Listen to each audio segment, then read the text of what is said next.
And he wanted to let everybody know this is only for informational purposes.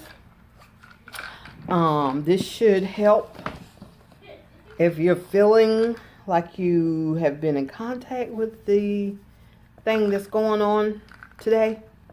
Everybody know what it is. We're not supposed to say the word. So, Dr. Paul here. We had a little technical difficulty getting this going. I'm a novice at this. No worries. No, I'm not going to blame my producer. He was running around like a chicken with his head cut off. Things. That's it. The report from the WHO, World Health Organization, and China, Joint Mission on the Coronavirus Disease of 2019, which is why they called it COVID-19, makes it crystal clear. You don't catch this disease from the air. Yet we're all running around with masks. I'm not saying don't wear a mask, don't get me wrong, but they have studied tens of thousands of cases, and it's not transmitted in the air. It is transmitted by fomites. Basically what that means is the virus gets on a surface from an infected person, you touch that surface, and then you rub your nose. I always have an itchy nose, so I'm avoiding it right now. But you rub your nose, touch your face. It is a self-inoculation of COVID-19. so I'm going to have to take that out.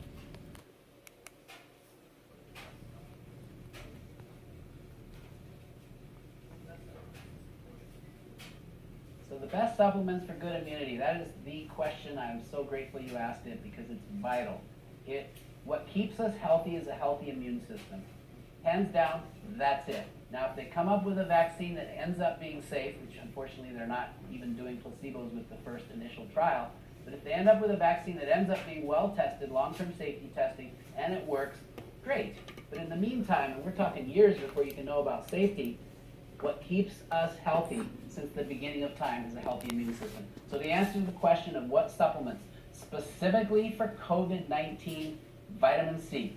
Definitely make sure you're taking vitamin C. If you're an adult, 1,000 milligrams 3 to 4 times a day is your preventative dose. And if you get sick, especially if you're getting very sick, you increase that dose as often as every 15 to 30 minutes if necessary and if your bowels can tolerate it. Too much vitamin C when you don't need it creates diarrhea. Next supplement that was a surprise to me, but in all my research I discovered studies out of China showing that melatonin. Now melatonin is something our pineal gland in our brain makes, and usually we think of it as helping you with sleep, which in fact it does. But it turns out melatonin is very high in young children, which may be partly why young children are doing so well with COVID-19. But it's also an antioxidant, and it specifically does something to prevent this virus from binding and getting into your body. So melatonin is a must-do. If you're already taking melatonin, take a tiny dose morning and afternoon, maybe like half a milligram for an adult, even less if you wish if you're younger, and then 5 to 10 milligrams at night. And that's for an adult. Any doses I talk about are going to be adult related. All you do basically with dosing to make it related to your weight is you will take the adult dose, cut it in half for school age, cut it to a quarter for toddlers, and maybe an eighth for newborns, of course. Check with your physician. There's nothing I'm going to tell you here that's medical advice. This is just informational. Alicia Drapo, autism mom, had a $5